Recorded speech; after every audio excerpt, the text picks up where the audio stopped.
Welcome back. It's another rousing week of filling in the history. I am the amateur historian, sounding a little better. I was sick there for a while. Sorry about that.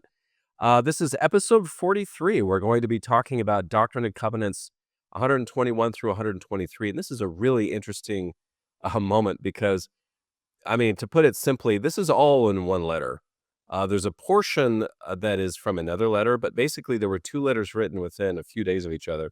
And that's where you get all of this put together. But there's a lot of history in between it all. So I'm going to try to cover all of that. And so today we're going to be, or today, this moment, right here, this moment, we're going to be talking about the rest of 1838, early 1839. And then we're going to get into that portion, that first portion of section 121. So for this, we get a ton of financial paperwork, licenses. We're going to skip through the vast majority of that. So this is like land deals and people getting licenses and all that kind of stuff.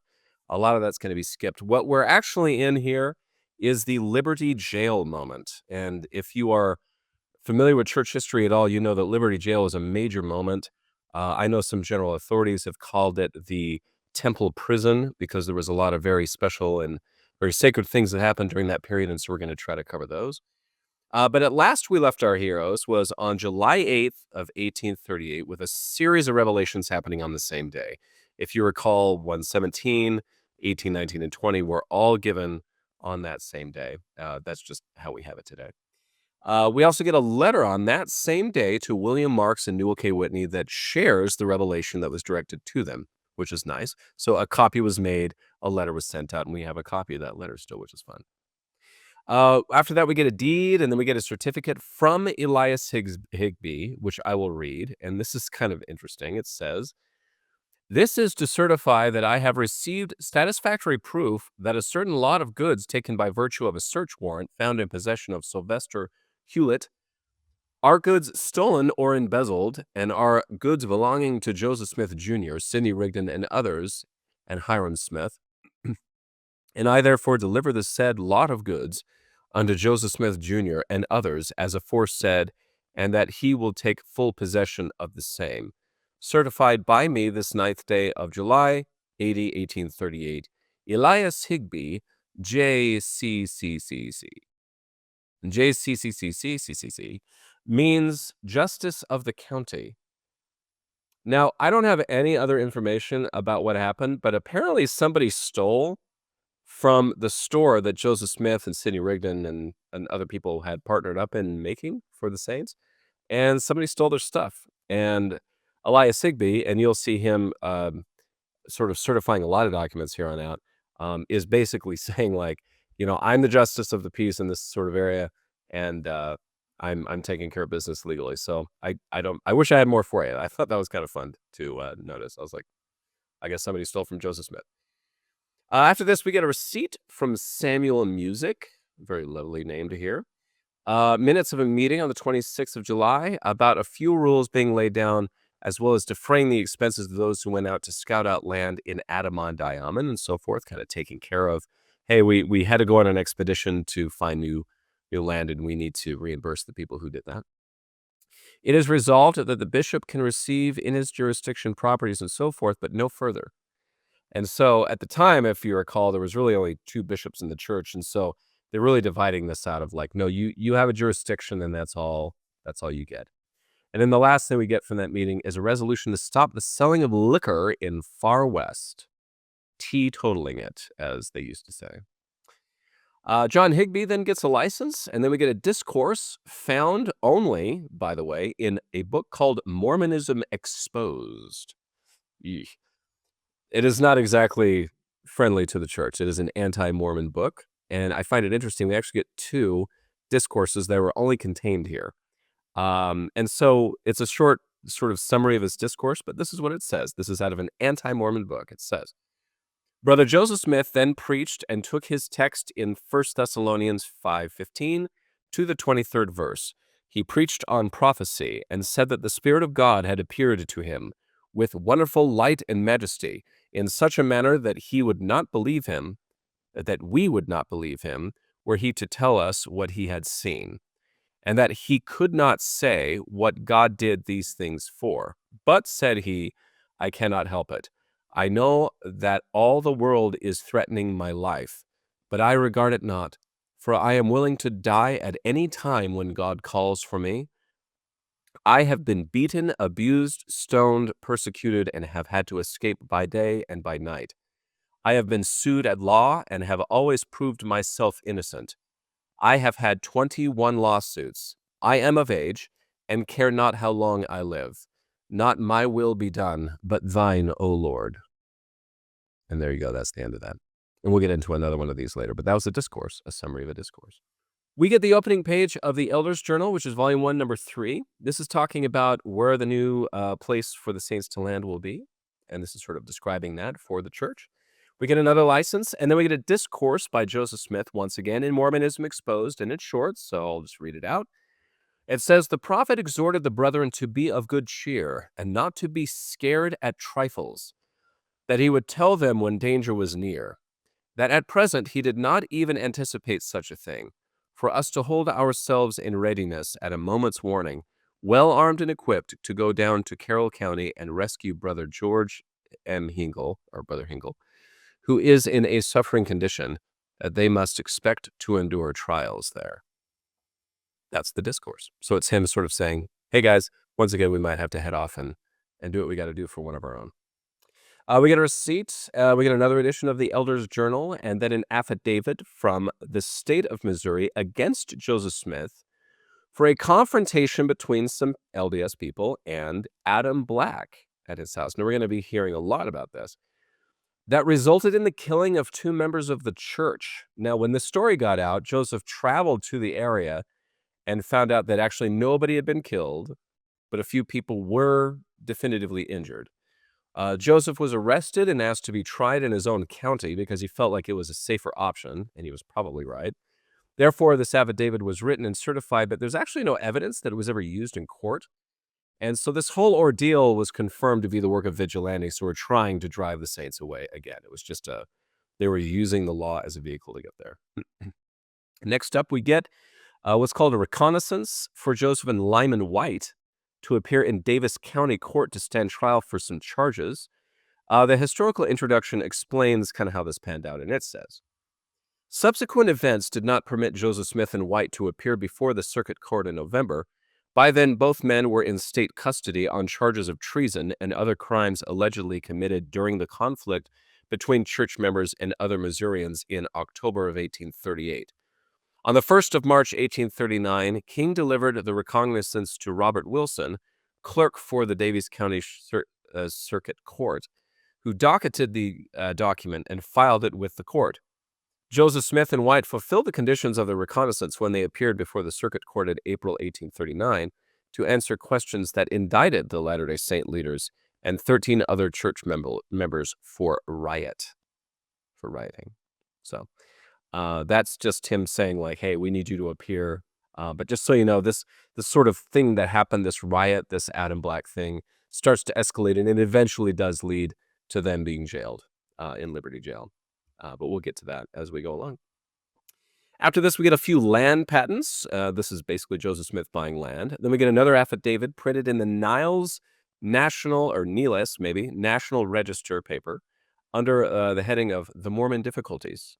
And it stated this: "We hereby certify that we have learned that a Mr. Nathan Marsh has certified that the people sometime called Mormons have ingratiated themselves with the Indians for the purpose of getting the Indians to commit depredations upon the people of this state, which certificate of Marsh, as represented to us, is utterly false. We have never had any communication with the Indians on any subject, and we and all the Mormon Church, as we believe, entertain the same feelings and fears towards the Indians that are entertained by other citizens of this state. We are friendly to the Constitution and laws of this state and of the United States, and wish to see them enforced." Unquote. This is signed by Joseph Smith and Sidney Rigdon and verified by Elias Higbee, our justice of the county. And so, yeah, apparently there were some accusations that they were in league with native tribes and they were going to go do stuff, and they said, we're not doing that.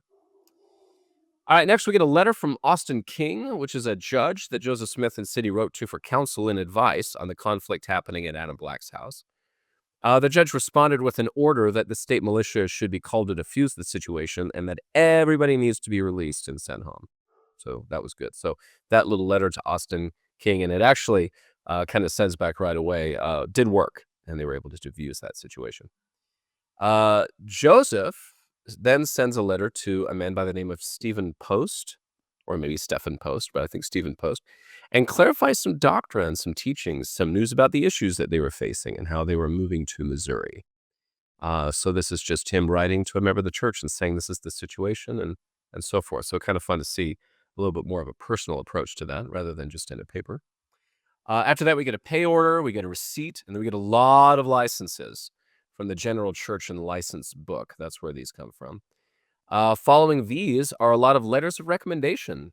They are called letters of introduction. I have called them letters of recommendation, but they're what's called letters of introduction, and they're for various people to speak for their character, to speak for the trustworthiness. So yeah, just basically saying like, yes, they're licensed, and yes, you can trust them to actually do what they need to do, especially as they're traveling around the branches. Then it's a statement of accounts. Just kind of, hey, here's the bill, bro. And then we get to a letter from somebody by the name of William Perkins, who was one of Joseph Smith's attorneys, who was asking for his fees to be paid. So he was not aware of all the issues with Missouri and the saints being driven out. And so we're not sure if Joseph Smith ever even got this letter. Along with this, we get a statement of account from the firm and listing out the fees that Joseph owes and all this kind of stuff. So anyway, just his attorneys are now saying, you kind of owe us some attorney fees and things like that. After this, we get a receipt, another receipt, and then we get a note from Edward Partridge saying that somebody didn't get their receipt. And so I guess that's good to have. Hey, you didn't take this with you, so I'm writing this down as a note. Anyway, then we get the next thing that we get is a letter to Emma Smith. The next thing we get then is a letter to Emma Smith. It is written in Joseph Smith's own hand. And so Joseph is arrested in October of 1838 and writes this letter on the 4th of November. So from the historical introduction, we get this. Joseph Smith and his fellow prisoners, Sidney Rigdon, Hyrum Smith, Lyman White, George W. Robinson, Parley P. Pratt, and Amasa Lyman, arrived in Independence, Missouri around noon on the 4th of November in the midst of a severe storm. The prisoners were lodged in a large old log house situated on Maple Street, immediately north of Independence's public square and courthouse. In the evening, the prisoners were provided with paper and writing materials and candles. And Joseph Smith wrote the following letter to Emma Smith, recounting the prisoners' reception in Independence and expressing anxiety for her welfare. The absence of a postmark suggests the letter was hand-delivered. So then, kind of skipping a little further into the historical introduction. By the time Emma Smith received this letter, she and her children had likely been evicted from their residence and were probably staying at the home of George and Lucinda Pendleton Harris in Far West. So things are getting bad, and they're going to get worse. The final lines from this letter, we get this. O Emma, for God's sake, do not forsake me, nor the truth, but remember, if I do not meet you again in this life, may God grant that we may meet in heaven. I cannot express my feelings. My heart is full. Farewell, O my kind and affectionate Emma. I am yours forever, your husband and true friend, Joseph Smith, Jr. So he's sort of feeling this, and you'll see this is going to increase a lot over the next few weeks and months. We then get a published letter from the Daily Commercial Bulletin to the citizens of Jackson County. This is dated on the 5th of November, 1838. This copy that you're looking at is actually found on a microfilm from the State Historical Society of Wisconsin. Again, I don't know how these guys find this stuff. It's the most random place, but yes, that's where of course they did. They found it in the Historical Society of Wisconsin. I'm just extremely impressed about the diligence that these people went through to put together the Joseph Smith papers.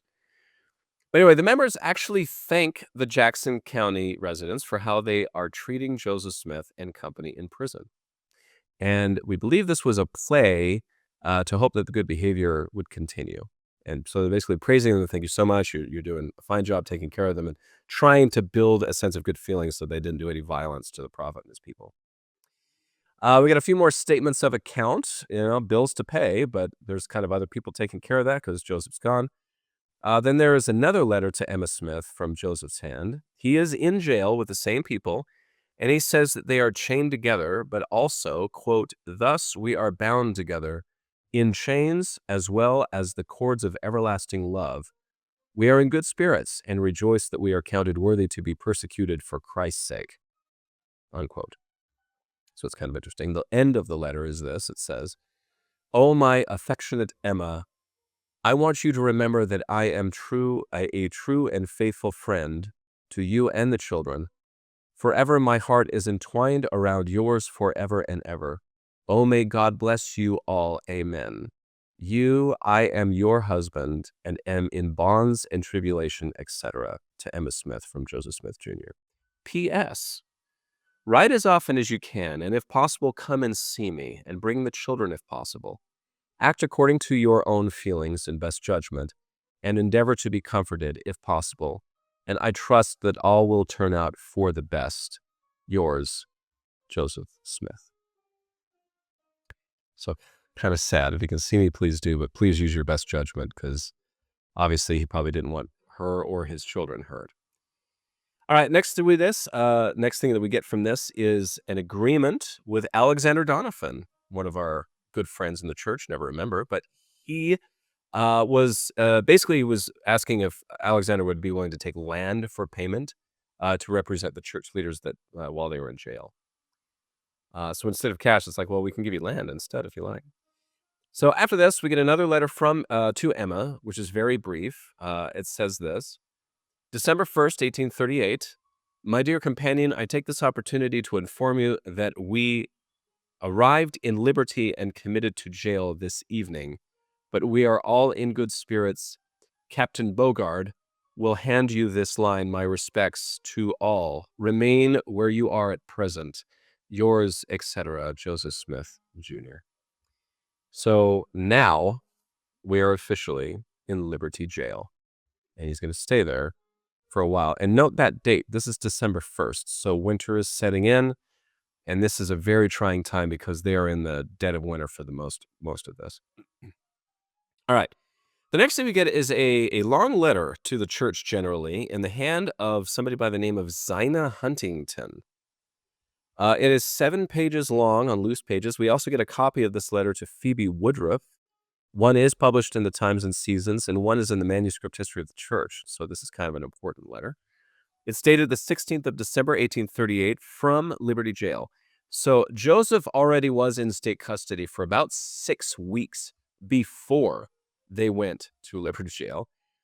He went to court for 17 days for crimes that he was accused of perpetrating.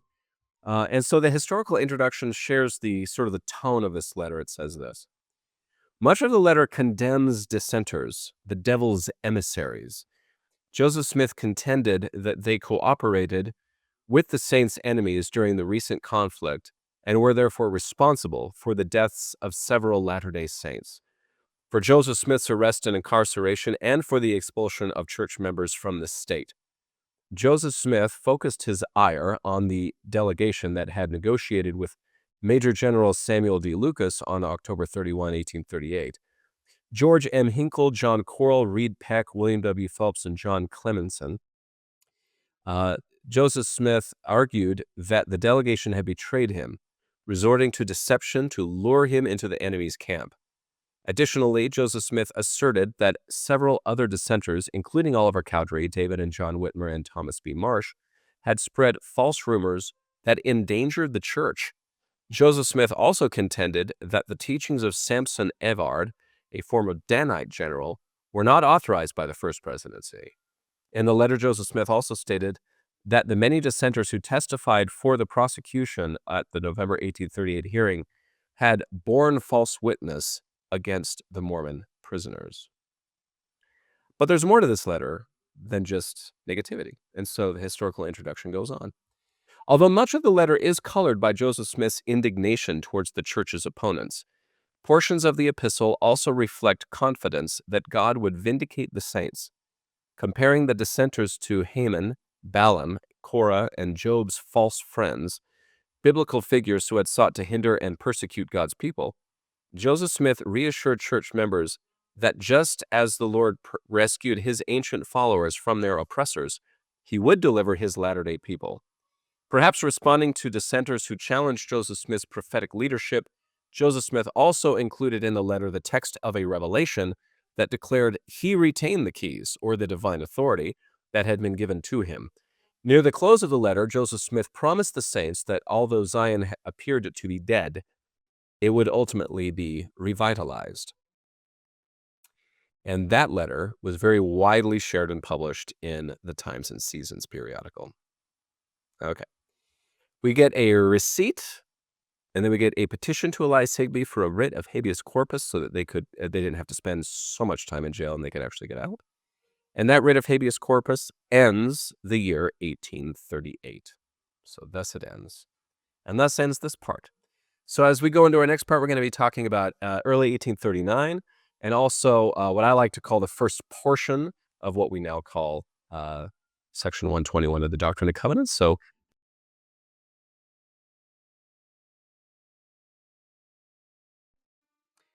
all right, lighting into our next part, this is going to be, again, kind of early 1839, as well as the first portion of what we now call Section 121 of the Doctrine and Covenants.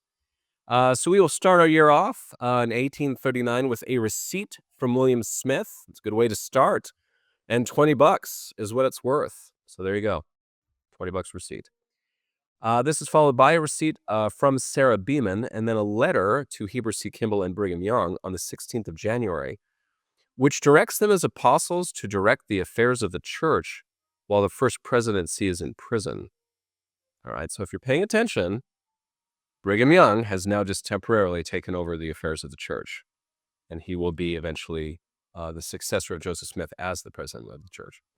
Anyway, Brigham was the only one left in the Missouri presidency after David Patton dies, and Thomas Marsh has kind of become disaffected, so they're not really trusting him. He's not gone yet, but he's definitely disaffected and not in a position to lead. So, in fact, Thomas B. Marsh, Orson Hyde, William Smith were all out of favor with the church and with Joseph Smith, and David Patton, as we had noted, he was killed in a conflict where he got shot in the bowels. He got shot in the stomach. The Pratt brothers stayed true. However, Parley was in prison and Orson was in St. Louis, and so he got Brigham and Heber. Anyway, interesting here, Brigham and Heber actually ordained John Taylor and John E. Page to the apostleship in Far West. So if you'd like to know, like, Brigham's successor to the presidency of the church, who was John Taylor, was ordained by him to be an apostle. It's kind of interesting to me. They're also commanded to build up the church, keep things going, and it's just really, frankly, it is not a good place for anybody right now. Everybody's having a very hard time. Moving on from this, though, we get a license, we get a receipt, then we get a memorial to the Missouri legislature on the 24th of January. So we are actually 2 months into the state custody of these men, and they are being held unjustly. They're claiming that being held unjustly and prejudiced judges are making calls that took away their liberties. So we're not actually sure if all of this language, all of these accusations ever made it to its destination in the legislature, but we do know a very interesting thing here that did change Missouri law, and I would assume to this day. So the historical introduction gives us this. Although it is unclear whether Atchison formally submitted the memorial to the House of Representatives, he did introduce a bill on the 25th of January that amended the existing statute to permit a change of venue from one circuit to another when the people in the circuit where the indictment is found are so prejudiced against the defendant that a fair trial cannot be had.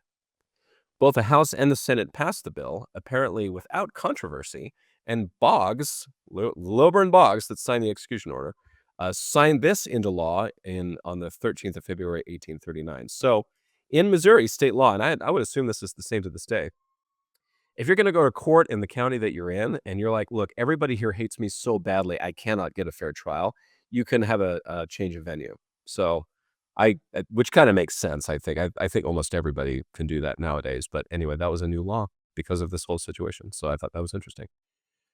All right, more receipts, more licenses. And then we get a letter from Edward Partridge on the 5th of March. Talks about land deals that could be favorable to the saints from a man by the name of Isaac Galland, or maybe Galland, but I think it's Galland. This land is in Illinois. So why did I include this? Because this will eventually lead this little church to establish a community in a place called Commerce, which they later name Nauvoo, Illinois. So this is land deals, eventually the last home of Joseph Smith and his final burying place. So kind of an interesting letter. It's kind of interesting to know this stuff is coming. Like, it seems that especially at the time, they write it out like it's no big deal, but it turns into like a very, very, very big and consequential deal. So you never know. Like I said, keep your history. Your life is worth remembering. All right, the next one we get is a letter from Don Carlos and William Smith, who were taking care of the Smith family while they were also being displaced. They had to be really careful about how they traveled because of involvements with skirmishes. They didn't want to be arrested, but otherwise they were well and trying to get things settled the best that they could, especially for their parents. Then we get a declaration on the 6th of March, which really is really just charges brought up against William McClellan for basically stealing goods from a store that Joseph was partners in and that William sold off. Anyway, I'll just share this from the historical introduction. This is kind of where the persecution of the saints gets a little absurd, a little out of control, in my opinion. It says this. Several sources describe a different scenario in which McClellan ransacked Joseph Smith's home in Caldwell County in early November 1838, when the state militia occupied the county and Joseph Smith was in jail. One observer described McClellan as, quote, the leader of a clan who went about from house to house, plundering the poor saints and insulting both male and female, unquote. According to James Mulholland, who was living with Emma Smith and the Smith children at the time, McClellan entered Joseph Smith's home and stole linen, cashmere, buttons, books, a harness, and various other items. This list aligns with the declaration list of stolen goods that we have here. Phoebe Patton, and this is the widow of David W. Patton, similarly accused McClellan of, quote, plundering and robbing her home after the surrender of arms on November 1st. When Patton asked McClellan why he was acting contrary to law, he allegedly responded that, quote, there is no law now, but mob law. And Bob Oblaw's law bomb would have mob law take care of it. Anyway. Not good. Now this suit that was brought up had to be dismissed because Joseph couldn't show up in court because he was in jail. And shortly after that, he actually escaped custody, but at the time he couldn't make it. So this is bad. Now, there are many accounts of this, of basically former apostles going to the saints' homes and just doing everything they could to take, bed sheets and blankets and just do everything they could to just make them suffer as hard as they can. Whether all that's true or not, again, we can only go on the records that we have, but these people were brutalized quite, I mean, there's very little equal to it. In American history. There are equals to it, don't get me wrong, but there's very few that go this far. It's kind of nuts. Anyway, after this, we get a letter from Emma describing being removed from their land, settling with other families. She also describes the sufferings of the saints and the issues they face. She was a lot nicer about it because she knew that people were reading their mail, so it's all kind of generalistic.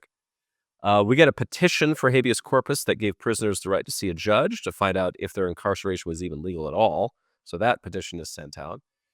We get a letter to somebody by the name of Presendia Buell, who wanted to see the prisoners, but she was refused, so Joseph wrote to her instead.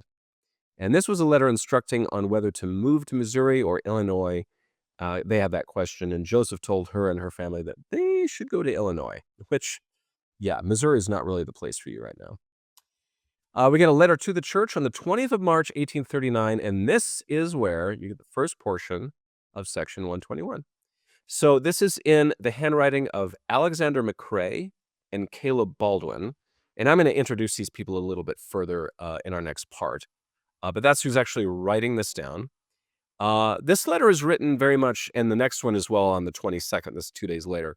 It's kind of like a Pauline epistle, and if you don't know what I mean by that, basically, if you look at if you're reading in the New Testament, starting about, I would say Romans, all the way to Hebrews, those are written by the Apostle Paul, and he sort of has a style to it, which is kind of like, oh, to all the saints greeting and so forth. You're going to see that kind of language in these letters. So they definitely made them very scriptural in their nature, and they were very much quoting the Bible, if you will, by using that style.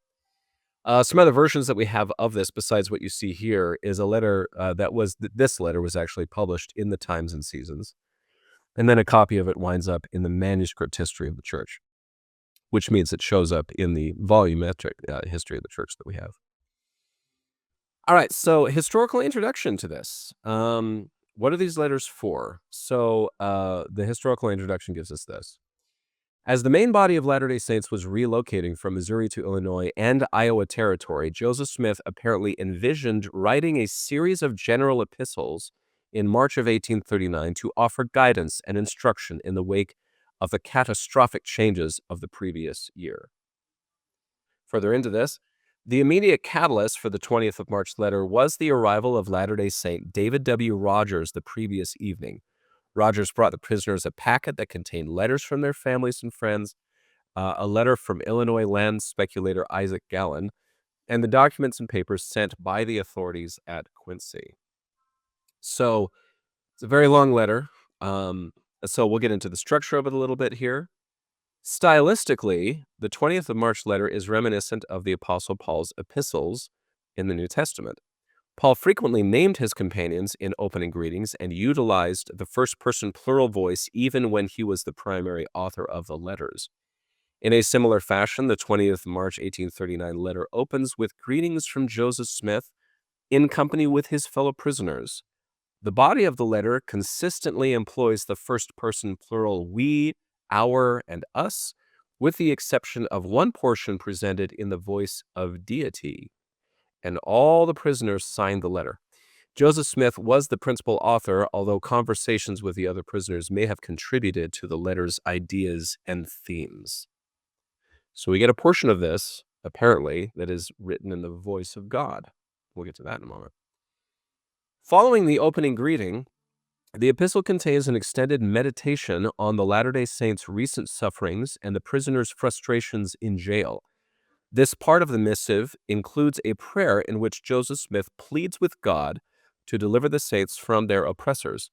The subject of the letter appears to shift with the acknowledgement of receiving letters from Edward Partridge, Don Carlos Smith, and Emma Smith, but this narrative actually continues the meditation on the meaning of persecution, revealing that reading the letters dissolved feelings of bitterness and opened Joseph Smith's heart to receive inspiration. Then the voice of the letter transitions from that of the prisoners to that of the Lord, providing an answer to the letter's earlier prayer, explaining the deeper significance of the saints' persecutions and pronouncing judgments against the church's enemies. All right. Further into this, the second part of the letter addresses challenges the church faced in moving forward, such as deciding where the saints should settle. Joseph Smith declined to either approve or reject Isaac Gallen's offer to sell land to the church. Instead, Joseph Smith said that church leaders in Quincy should make that decision in future conferences and should forward minutes of the proceedings to Joseph Smith for approval. The letter also advises the Quincy church leaders to eschew an aspiring spirit that had previously prevailed over milder counsels, causing much suffering and death among the saints. Additionally, the epistle contains counsel on how to seek revelation and guidance. This counsel is followed by strong affirmation that persecution would not hinder the work of God. Like other missives Joseph Smith composed in the Clay County Jail, this letter incorporates multiple biblical allusions. And that's where the majority, by the way, of the footnotes are. They're almost all just scriptural references that we get. So a lot of this, for that reason, I'm reading the historical introduction so as not to have to read just the letter, just for the sake of time. All right. So although the letter's greeting is directed to the church in general and to Partridge in particular, Joseph Smith sent the missive to his wife, Emma, because he wanted her, quote, to have the first reading of it, unquote. In a letter he wrote to her the following day, he informed her, quote, I have sent an epistle to the church, suggesting the epistle had already left the jail. And this one's pretty widely circulated. So the historical introduction concludes, the 20th of March epistle circulated widely among the Latter-day Saints in the months after its arrival in Illinois, as indicated by the extant copies in the handwriting of Partridge and Alfred Perry Rockwood. In addition, the Times and Seasons published an edited version in 1840, extending the letter's circulations to the saints scattered abroad. So about a year later, it shows up in the newspaper. A footnote to this introduction I should probably also read here. It says, near the conclusion of this 20th of March letter, Joseph Smith and his fellow prisoners wrote, quote, we shall continue to offer further reflections in our next epistle, unquote. A short time later, the men wrote another general epistle stating, quote, we continue to offer further reflections to Bishop Partridge and to the Church of Jesus Christ of Latter-day Saints, unquote. The prisoners concluded this letter with a note that, quote, we shall continue our reflections in our next. However, the prisoners apparently did not write another letter prior to their departure from the Clay County Jail on the 6th of April of 1839, which I find an interesting date, the 6th of April. All right, so the content and footnotes for this. The letter states this. For human beings, it cannot be found among the heathens. It cannot be found among the nations where kings and tyrants are enthroned. It cannot be found among the savages of the wilderness, yea, and I think it cannot be found among the wild and ferocious beasts of the forest, that a man should be mangled for sport. What does that mean? Footnote 10. David Lewis, a survivor of the Hans Mill massacre on the 30th of October, later stated that vigilante Jacob Rogers used, quote, an old piece of a scythe blade and hacked into pieces Latter-day Saint Thomas McBride. So apparently they mutilated dead bodies on top of it. The letter states further into this, and I apologize if this is a little much to hear. There's going to be some pretty nasty things in this episode. But the letter says this. The women are to be violated, robbed of all that they have, their last morsel of subsistence, and then be violated to gratify the hellish desires of the mob, and finally left to perish with their helpless offspring clinging around their necks. Footnote 11 for this says, violated was a 19th century euphemism for sexual assault or rape. Several individuals reported that anti-Mormon vigilantes harassed and raped Latter-day Saint women during the 1838 conflict. And I will also mention, just in a reading of the history of the church, they would force these women's children to watch, and they would strap them to the benches of their own churches. Pretty nasty stuff. So then after this, we get what is now called the beginning of section 121. So I'm going to give you a kind of leading up into this in the letter. So here's what the letter says. They practice these things upon the saints who have done them no wrong, who are innocent and virtuous, who love the Lord their God and are willing to forsake all things for his Christ's sake. These things are awful to relate, but they are verily true. It must needs be that offenses come, but woe to them by whom they come. O God, where art thou? And where is the pavilion that covereth thy hiding place? How long shall thy hand be stayed, and thine eye, yea, thy pure eye, behold from the eternal heavens the wrongs of thy people and of thy servants? And then it goes on from there. So this is the situation.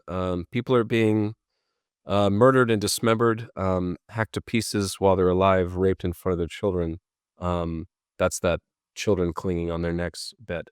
And that's where the outcry comes of, oh God, where art thou? So just leading up to why this language in section 121, this is why. Now, a little further into this, which is interesting to me as well, is they actually tried to escape by digging their way out of this prison. So we get this. Unfortunately for us, the timber of the wall being very hard, our auger handles gave out and hindered us longer than we expected. We applied to a friend, and a very slight cautious act gave rise to some suspicion, and before we could fully succeed, our plan was discovered, and we had everything in readiness but the last stone, and we could have made our escape in 1 minute and should have succeeded admirably had it not been for a little imprudence or over anxiety on the part of our friend. The sheriff and jailer did not blame us for our attempt. It was a fine breach and cost the county a round sum, but public opinion says that we ought to have been permitted to have made our escape.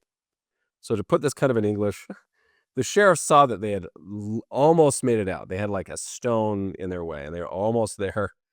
And the sheriff's like, "That's a pretty good one." Like, he actually kind of agrees with them. Like, "Yeah, no, nobody thinks you should be jailed. So I'm sorry I got to take you, but yeah, you almost got it, and that would have been an awesome way to escape." I think that's interesting. But that's not about me. I'm the amateur historian. Footnote 30 for this says, the cost of repairing the breach may have been included in the $480 that Clay County later charged Davis County for interning the Mormon prisoners, since Davis County lacked a jail. So it cost you $480 to breach a jail wall. Take that. The text also gives us, we have tried for a long time to get our lawyers to draw us some petitions to the supreme judges of the state, but they utterly refused. We have examined the law and drawn the petitions ourselves, so that if the supreme judge does not grant us our liberty, he has got to act without cause contrary to honor, evidence, law, or justice. So what does this mean? Footnote 44. On the 15th of March, 1839, the prisoners wrote petitions for writs of habeas corpus with the intent to submit the petitions to the Missouri Supreme Court. Joseph Smith's petition, which was co-signed by several Latter-day Saints and from far west, stated that the petitioners aver that they can disprove every item of testimony that has any tendency of criminality against the prisoner, for they know it themselves, and can bring many others also to prove the same. The statement suggests that the prisoners intended to introduce new witnesses to prove Joseph Smith's innocence. Anyway, further into the letter we get, now, brethren, concerning the places for the location of the saints, we cannot counsel you as we could if we were present with you. And as to the things that are written heretofore, we do not consider them anything very binding. So footnote 59 for this says, after Joseph Smith learned about early negotiations in mid-February, he wrote to church leaders in Quincy expressing support for the purchase. On the 5th of March, Bishop Edward Partridge explained in a letter to Joseph Smith that church leaders were hesitant to make the purchase. And then now that letter changes some tone here. If there are bounds set to the heavens or to the seas or to the dry land or to the sun, moon, or stars, all the times of their revolutions, all their appointed days, months, and years, and all the days of their days, months, and years, and all their glories, laws, and set times shall be revealed in the days of the dispensation of the fullness of times, according to that which was ordained in the midst of the council of the eternal gods or other gods before this world was. Footnote 72 states, this language is reminiscent of Joseph Smith's 1835 translation of Egyptian papyri, in which, quote, the system of astronomy was unfolded, and the formation of the planetary system was explained. In 1835, Grammar and Alphabet of the Egyptian Language contains several references to the moon, the earth, and the sun in their annual revolutions, and God setting bounds on the ocean and the lights of heavens during the creation. So kind of cosmic in the middle of all of this. The letter also relates, and Elder Cahoon, we remember him, but would like to jog his memory a little on the fable of the bear and the two friends who mutually agreed to stand by each other. The heck is that talking about? And did you spell bear wrong? And yes, he did. So footnote 80 for this says, in Aesop's fable of the bear and the two travelers, two men agree to support each other during their travels. When a bear approaches them in the forest, one of the men climbs a tree, leaving his companion to play dead on the ground. The bear sniffs the man on the ground and then leaves him alone. The other man climbs down the tree and asks his friend what the bear told him. The friend replies that the bear advised him to not ever make a journey with friends of this kind. So basically saying, stop being a coward, I guess is what he's saying. Anyway, the letter ends with the signatures of Joseph, Hyrum, Caleb Baldwin, Alexander McQueen, Lyman White, and that's how the letter ends. So apologies for that. Kind of a brutal portion of church history. And as we get into our last portion here, we're going to be getting into a letter on the 22nd, which contains the rest of section 121, all of 122, and all of 123. Again, this is a very difficult time in the history of the church, but also some very inspiring things come from it as well. So stick around for part 3. Okay, for our final part here, we're going to be getting into the 22nd of March, 1839. This is a singular letter that contains basically 3 sections, a little portion of which we've already read in the previous day. But in between these 2 letters, what we get is, and these are sort of general epistles to the church. We get a couple of other letters. The first one is to Emma Smith, explaining what their situation is, apologizing for being in jail for so long, and there's a lot of worry about his children. The second letter is actually to Isaac Galland, as if you recall, that letter was sort of in the packet to them. This was actually printed in the Times and Seasons, and it's voicing his support for the purchase of a lot of acres of land in the far west area and around Adamant Island. So very important. This is a land dealer, and he's sort of saying, like, yes, we need to move forward with giving people a place to live. So this letter includes the last portion of section 121, all of 122 and 123. So it is a 17-page letter from Liberty Jail. It's a very long letter that we get. We get this copy, the original copy, and then we also get, the original. We believe that there was probably a real original copy that was later, fair copied, if you will. It's kind of written out methodically and like made to look nice. Then we get one in the Times and Seasons. And we get a copy in the manuscript history of the church. So, historical introduction for this is very similar to what we get out of the previous letter that we just wrote that had section 121 in it, portion of section 121. But it does add this in there. It says, in the epistle, Joseph Smith revisited other major themes of the 20th of March, 1839 letter, and also included new insights. In the earlier epistle, Joseph Smith reflected on lessons learned from past mistakes. In the undated missive, Joseph Smith further contemplated previous errors and suggested ways to avert similar problems in the future. The second epistle also contained an extended meditation on the righteous use of priesthood power. During the meditation, the perspective transitioned from the combined voice of Joseph Smith and his companions, addressing a general church audience, to the voice of deity addressing Joseph Smith with regard to his future influence. And from the previous letter, what you get is, oh God, where art thou, and where is the covering and all this? And then the Lord says, thy son, be patient. This is but a small moment, and all this will work together for your good and the Lord's glory. That is the voice of the Lord portion of that. So modern section headings for this explain that these 3 sections were given on the same day, and 2 of them share that they were excerpts from this letter. And so there's not a huge change there. We'll get to that in a second, but the source note for this letter, just to let you know what this is on 17 loose pages sent from Liberty Jail, and it's in the handwriting of Alexander McQueen and Caleb Baldwin. Those are the 2 men that actually penned the letter. It does include sections 121 through 123 in the Doctrine and Covenants. The modern section headings here, there is no change in the 101st section. So between 1981 and 2013, there's really no change in this. So the Joseph Smith papers didn't have any of that, besides the removal of history of the church. 122 has a few changes. In 1981, it says, the word of the Lord to Joseph Smith the prophet while he was a prisoner in the jail at Liberty, Missouri, March 1839. And this is History of the Church, Volume 3. 2013 edition actually changes this so much. It says, the word of the Lord to Joseph Smith the prophet while a prisoner in the jail at Liberty, Missouri. This section is an excerpt from an epistle to the church dated March 20th, 1839. See the section heading to 121. So, a little bit.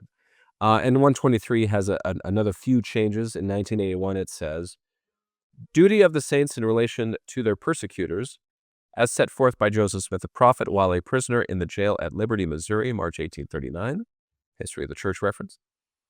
And then the 2013 edition says, duty of the saints in relation to their persecutors as written by Joseph Smith the prophet while a prisoner in the jail at Liberty, Missouri. This section is an excerpt from an epistle to the church dated March 20th of 1839. So again, the only changes here is not really anything that's significant other than saying this is an excerpt from a letter to clarify that. Okay, so this is a big one. This is, the rights of the priesthood are inseparably connected with the powers of heaven. This is, my son, thy, thy persecutions will be for a small moment. Um, and thou art not yet as Job, and all this. These are really big things, highly quoted by members of the church to this day. These are critical doctrinal things that we believe in, especially when it comes to how to deal with personal loss and horrible things happening in life. So who's in the room? Who's in the room when this is happening? This is a prison cell. This is a dungeon. Joseph Smith, Hyrum Smith are both there. Lyman White, who was an apostle. Caleb Baldwin, and Alexander McCrae. Now, I'm not going to get into Hyrum and Joseph Smith because we've spent a lot of time on them in this channel, but I'd like to explain who these other people are. And I've tried to find photos of these, but we'll start in here with Lyman White. He's been mentioned a bunch, and he is an apostle, and he was born in 1796. He was a farmer in upstate New York and served in the War of 1812. After that, he joined the Campbellites and worked with Sidney Rigdon, and they were baptized into the church on the 14th of November, 1830. He was ordained an elder by Oliver Cowdery 6 days later after he was baptized. He served several missions and volunteered for Zion's camp. He became a high priest on the 4th of June, 1831. And he lived in Independence, Missouri, and was part of the group that were driven out. He did become the elected colonel at the Caldwell County militia, and he actually settled in Adamon-Diamond and was in the stake presidency.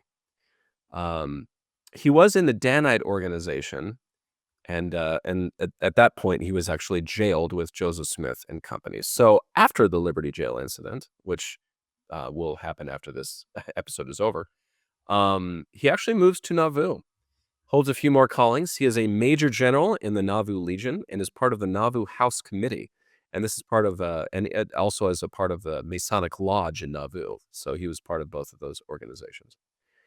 He was part of the group that pulled together timber and material for the Nauvoo Temple. And he was part of the Council of 50, which eventually helped to plan for a little trip out west to Utah. He campaigned for Joseph Smith's run for the President of the United States. Later on, he actually moved to Wisconsin Territory and then was rejected by the Council of 50. And he led about 150 members from Wisconsin to Texas. He moved to Zodiac, Texas in 1847 and was excommunicated from the church in 1848 and passed away in a place called Dexter, Texas, while he was en route back to Jackson County, Missouri in 1858. So very interesting life, but he was an apostle that basically just broke ranks and said, I'm not going to Utah. It was supposed to be, there was a debate on Wisconsin, there was a debate on Texas, there was a debate on Oregon country. Anyway, he wound up going to Texas and lost his membership. And then he passed away on his way back to the Zion area. After that, we get Alexander McCrae. This man was born in 1807 in North Carolina. He was a tailor, a sheriff, and a prison warden. That's quite a resume. He did serve in the U.S. Army for 5 years out of North Carolina, and then he decides to move to Indiana after getting married, and he joins the church in June of 1837. He moves to Far West, and he's part of the conflict between the Missouri citizens and the Latter-day Saints, and he is jailed in Liberty, where we are today. So after that point, he is called to the 70, serves several missions, and moves to Nauvoo. He returns to Indiana after Joseph Smith is killed, heads to winter quarters with the rest. Once he does get to Utah, he moves to Salt Lake City, serves another mission to the southern states, and he actually dies in Salt Lake in 1891. So he actually lived to be quite old, 1807, 1891. So well done, Alexander McCrae. 2 years younger, as I can understand it, than Joseph Smith at the time. All right, the next one is Caleb Baldwin. Very important name in my family. Born in 1791 in Nobleton, New York. Very nice place to be. I'm a Nobleton person. noble town. Served in the War of 1812 in the Ohio militia. He lives in Ohio and is baptized by Parley P. Pratt in 14th of November, 1830. So kind of the same group that got baptized. This is, Sidney Rigdon, Alexander McCrae, Caleb Baldwin, all baptized on the same day. Anyway, he's ordained an elder in June of 1831, moves to Jackson County, Missouri, is driven out, lives in Caldwell County for a time, and then serves a mission to Illinois. He did fight in the Mormon War with Missouri. Then he is jailed with Joseph Smith at Liberty. So kind of the same thing. This whole Mormon War thing puts a lot of people in jail. And after a stint in the clink, he moves to Nauvoo and is ordained a high priest in 1840. He makes his way to Salt Lake Valley in 1848, and he dies in Salt Lake in 1849. So the traditional date that's celebrated anyway, what we celebrate traditionally is 1847. So he really only lives there for a year, and then he passes away. So that's Caleb Baldwin. And if you don't know, and you don't know, this name is important because this is actually in my wife's family line. And we actually wound up naming our son after this man. He was a very important figure in my wife's family history. So it's kind of a fun story. So Caleb Baldwin. And I had to say that because I've been kind of studying his life for a while, so it's a real honor to sort of show his context to this, which is very important. But enough about me. Let's talk about the content and footnotes of this. So we start in this sort of Pauline epistle format. Then the letter reads this. We suggest the idea of praying fervently for all men who manifest any degree of sympathy for the suffering children of God. We think that peradventure the United States surveyor of the Iowa Territory may be of great benefit to the church, if it be the will of God to this end, if righteousness shall be manifest as a girdle of our loins. Footnote 3 to this, they're speaking about Albert Ellis was appointed the first surveyor general of Iowa Territory. In late February or early March of 1839, Ellis met with church leaders in Quincy and offered to identify sites in Iowa Territory where the Latter-day Saints could settle. Further, Ellis stated that after the Saints selected a site, he would submit a petition to the United States Congress requesting that the entire tract be given to the Saints. The minutes for the undated meeting with Ellis were included in the packet of documents Rogers delivered to the prisoners on 19th of March, 1839. So then after this, we start continuing section 121. So it says this: we ought at all times to be very careful that such high-mindedness never have place in our hearts, but condescend to men of low estate, and with all long-suffering near the infirmities of the weak. Behold, there are many called, but few are chosen. And why are they not chosen? Because their hearts are set so much upon the things of this world, and aspire to the honors of men, that they do not learn this one lesson, that the rights of the priesthood are inseparably connected with the powers of heaven, and that the powers of heaven cannot be controlled nor handled only upon the principles of righteousness. This first part, this being the first part of what we get canonized. So what we've just read, just so you know, in our previous letter, section 121, we get verses 1 through 33. And then in this letter, we get verses 34 through 46. That's basically the end of the section. So if you want to know, the first letter has the first 33 verses, and then after that, you get 34 through 46, just to give you a modern version of this. And then we get all of section 122 as we have it today, and then it breaks off to speak about conferences that they should hold. All the footnotes or scriptural references are explaining, some torn or maybe missing portions that have been supplied from other drafts of this letter. So kind of moving on from that, a little further into the letter, we get this. If thou art called to pass through tribulation, if thou art in perils among false brethren, if thou art in perils amongst robbers, if thou art in perils by land or by sea, if thou art accused with all manner of false accusations, if thine enemies fall upon thee, if they tear thee from the society of thy father and mother and brethren and sisters. And then it goes on, but I'll just say this here. And there's a lot of horrible things like, if they're prowling around you and you're in jail and all this sort of thing. And then footnote 36 to this says, Lucy Mack Smith later recalled that when Joseph Smith was arrested, the Smith family feared that he would be shot. Like, this was a very real thing. And then the letter continues to say, And if with a drawn sword thine enemies tear thee from the bosom of thy wife and of thine offspring, and thine elder son, although but 6 years of age, shall clean to thy garments, and shall say, my father, why can't you stay with us? O my father, what are the men going to do with you? And if then he shall be thrust from thee by the sword, and thou be dragged to prison, and thine enemies prowl around thee like wolves for blood of the lamb, and if thou shouldst be cast into the pit or into the hands of murderers, and the sentence of death be passed upon thee, etc., etc., etc., and then he'll say, know thee that this is for thy good. That is the voice of the Lord portion of the letter. Footnote 38 for this says, Joseph Smith III, this is the son referred to here, recall that when Joseph Smith, quote, was brought to the house by an armed guard, I ran out of the gate to greet him, but was roughly pushed away from his side by a sword in the hand of the guard and not allowed to go near him. My mother also was not permitted to approach him and had to receive his farewell by word of lip only, unquote. So that is a testimony from his own son, who apparently was literally, according to this, thrust from his father by the sword. The letter also indicates that they need to stop the gathering for a time. So we get this.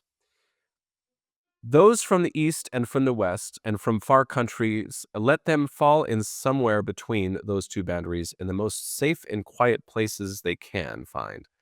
And let this be the present understanding until God shall open a more effectual door for us for further considerations.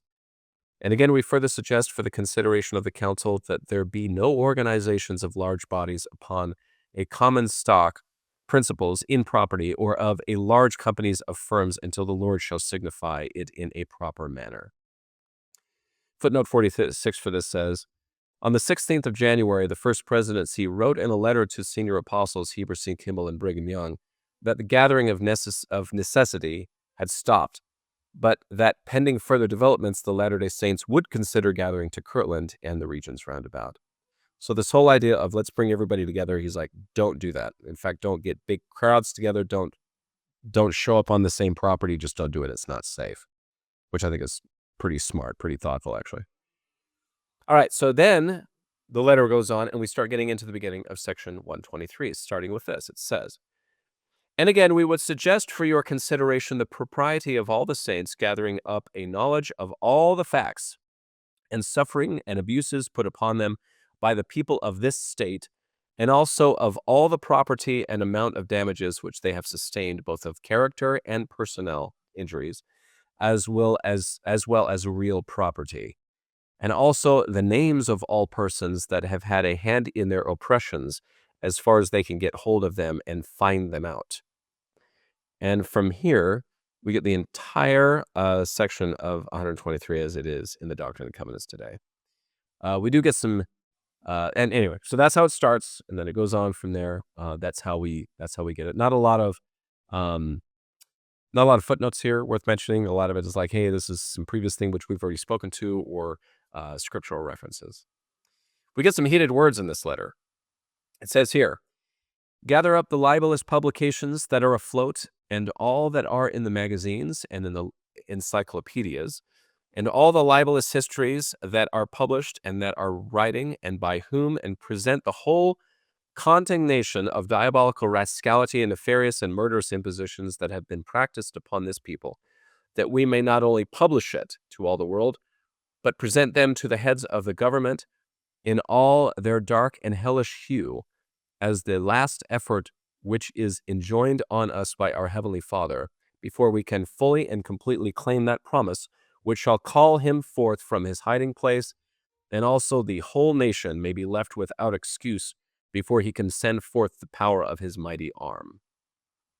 Footnote 54 to this says, these instructions to document and publicize the saints' persecutions reiterated directions in an 1833 revelation to petition Missouri judges, the Missouri governor, and the President of the United States for redress following the 1833 expulsion of Latter-day Saints from Jackson County, Missouri.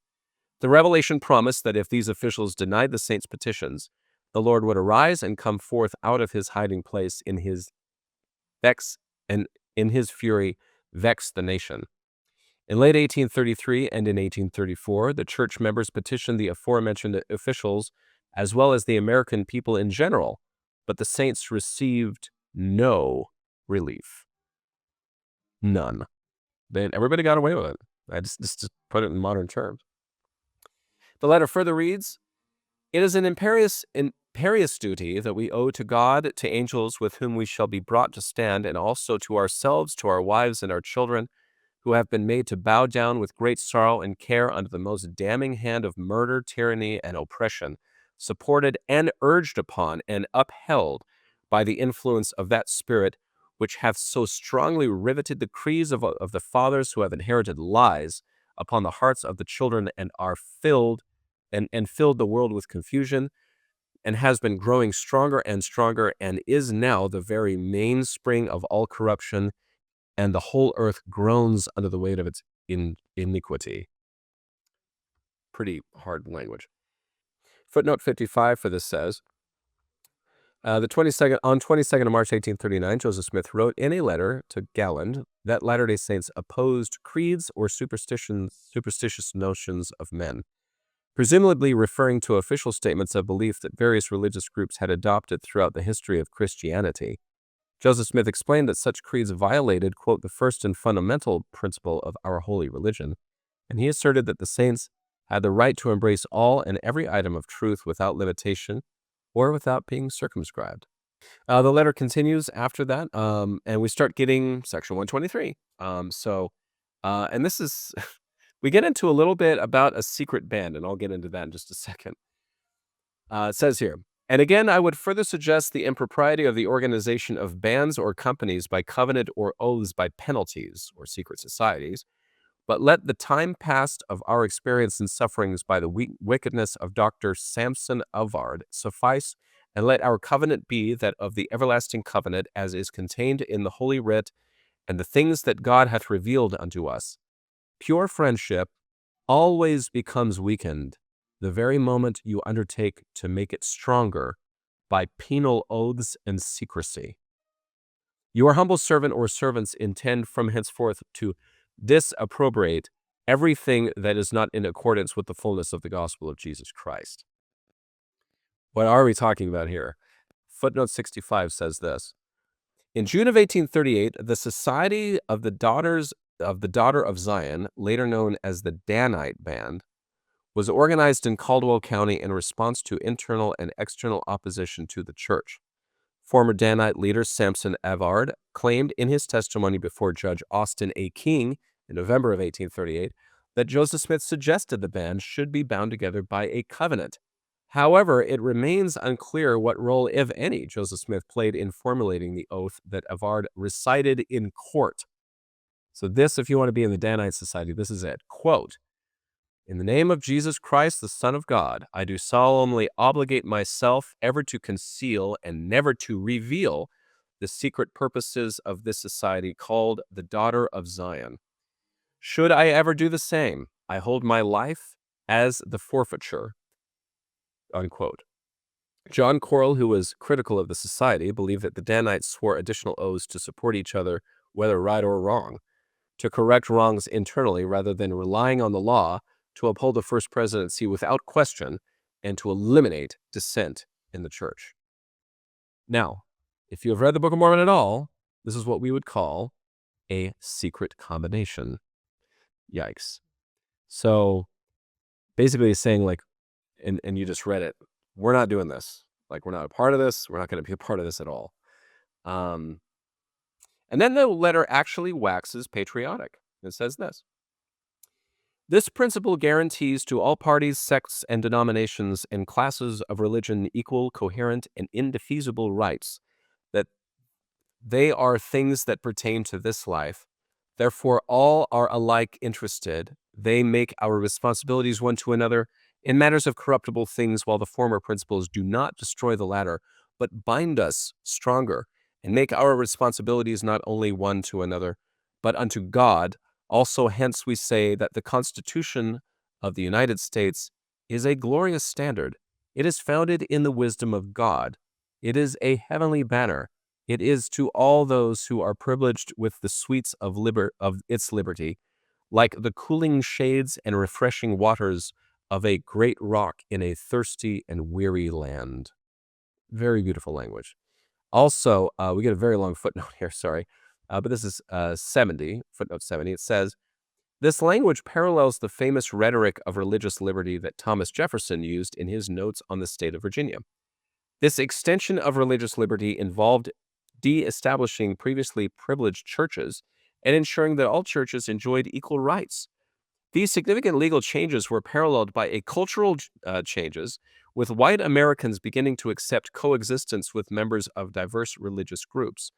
Although religious prejudice did not disappear, as the experience of many Catholics, Latter-day Saints, Jews, and other religious minorities attested, the formal granting of religious liberty gave rise to an unprecedented sense of ecumenism and pluralism in American society.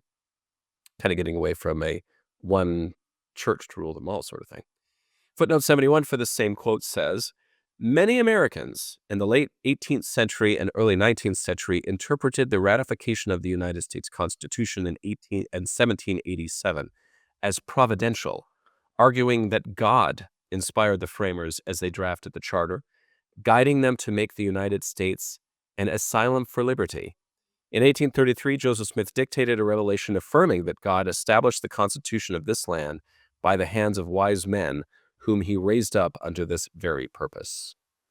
So this idea that the Constitution is inspired by God is not unique to church people at this time, or even today. I would probably add to that. The letter also speaks of American freedoms. We, brethren, are deprived of the protection of this glorious principle by the cruelty of the cruel, by those who only look for the time being for pasturage like the beasts of the field, only to fill themselves and forget that the Mormons, as well as the Presbyterians, and those of every other class and description, have equal rights to partake of the fruit of the great tree of our national liberty. But notwithstanding, we see what we see, and we feel what we feel, and we know what we know. Footnote 73 for this says, Tree of Liberty was a common 19th century phrase used to describe the United States and its Constitution, and the tree's branches extended to provide equal protection for all. So just to kind of give in context some of what's in this letter. And that's all I'm going to share about that. Document ends with the signatures of Joseph Smith, Hyrum Smith, Lyman White, Caleb Baldwin, and Alexander McCrae in their own hands. And the postmarks and dockets are on the very end of the packet. So there you have it. Some enormously important sections to the common culture of the church today, as well as some major things that helped the church get through some really difficult things in the past. Sections 121 through 123. Our next episode that we have, we're going to get into, there's actually quite a lot of history. We do not get any revelations for the rest of 1839, none in 1840, and then in 1841, we get the one section we will talk about, which is section 124, which I believe is the longest section by verse count, at least, that we have in the Doctrine and Covenants. So I hope this was helpful. Thank you very much for being with us again. And until next time, I hope to see you again on Filling in the History. Have a good week.